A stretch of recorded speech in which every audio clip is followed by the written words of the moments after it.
Kıymetli izleyenlerim, yayınıma hoş geldiniz.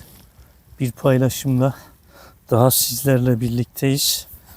Bugün ne paylaşacağız? Bugün sizlerle gül budamasını paylaşacağız. Bu Şubat ayı içerisindeyiz.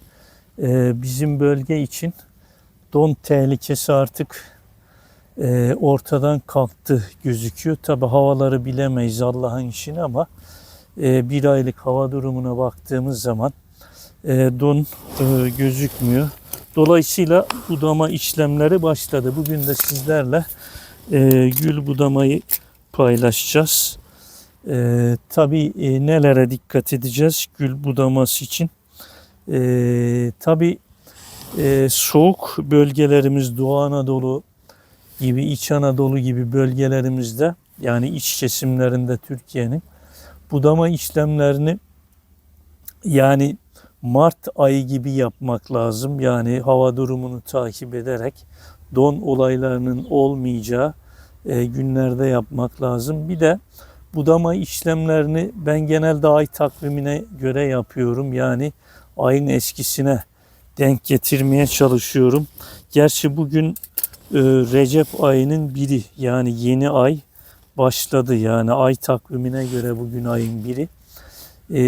İlk gün diye yapacağım. Normalde yapmamak lazım. Yani 20 gün beklemek lazım. Eğer bugün yapmazsam o zamana kadar da güller açılacak, yani iyice uyanacak.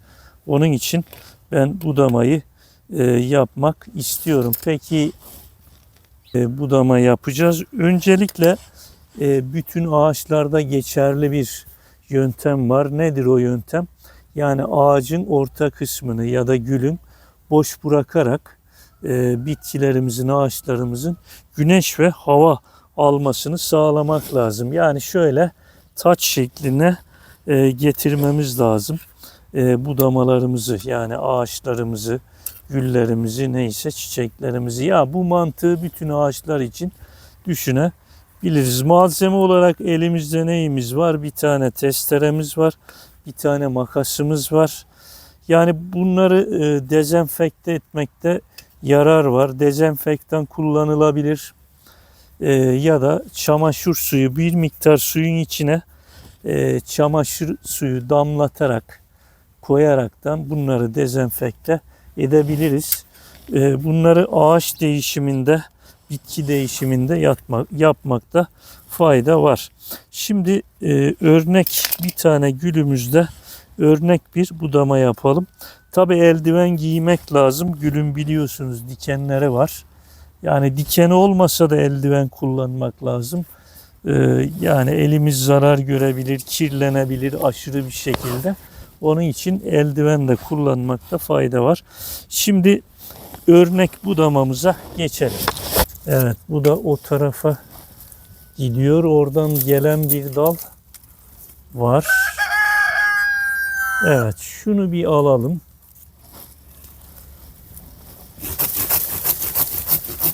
Gerçi makas da belki kesebilirdi ama bu o tarafa doğru gitmiş. Yani bunu daha önce düzgün budanamamış. Buraları güzelce bir açalım. Şu dalı bir alalım. Bu bayağı. Mesela kıymetli izleyenlerim, iki göz bırakıyoruz. Bir de şöyle keserken 45 derecelik açıyla mesela şu ortaya açtık. Evet, şöyle yağmurun gözler üzerine gelmemesine dikkat edeceğiz. Yani keserken ona dikkat ediyoruz. Yine 3-4 göz. Bakın şurada iki dal var. Birbirinin rakibi, içe gideni kesiyoruz. Evet, şura yine bayağı bir uzamış. Şu da bir uzamış. Bunu da buradan alıyoruz. Bu sene çok soğuk olmadığı için bir de şu mesafeye dikkat edelim. Yani bir dal şurada var, bir tane burada. Şu ortadakini alabiliriz. Çok sık olmaması gerekiyor. Şu da gölgede kalmış ama evet, şu zayıf dal, zayıf ve kurumuş dalları da yine bakınız şu yanlış budanmış. Böyle çatal bırakmıyoruz. Bunu kurumuş kısmı alıyoruz. Yine bakınız şunu şuradan alalım. O bu tarafa çok gelmesin. Evet. O da diğer bir gül. Şunu alalım yine iki göz bırakaraktan.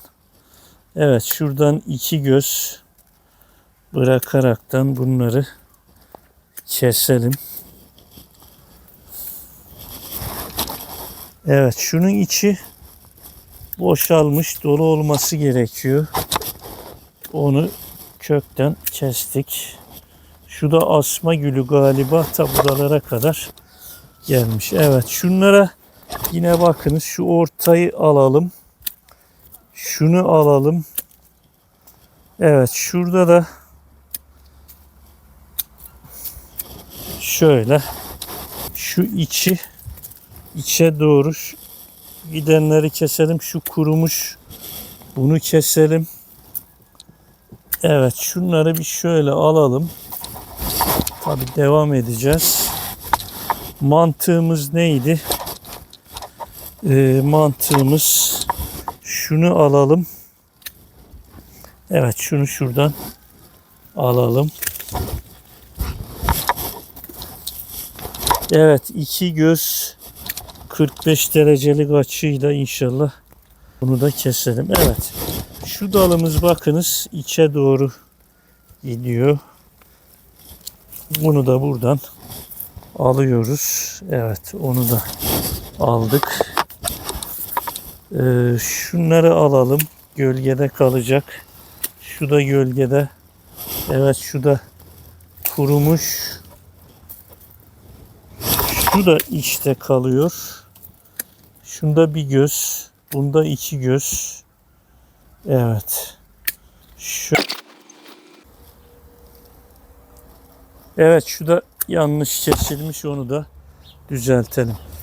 Kıymetli izleyenlerim, şöyle uzaktan baktığımız zaman yani gülümüzün öbür taraftaki tabi budanmadı, karışık görünebilir. Şöyle göstereyim.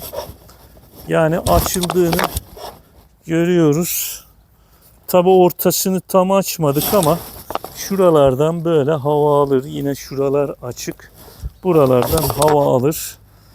Gülümüz biraz geniş dallandığı için bu şekilde bir budama yaptık. Belki seneye şurayı şöyle alabiliriz. Yani bu orta kısım açılsın diye.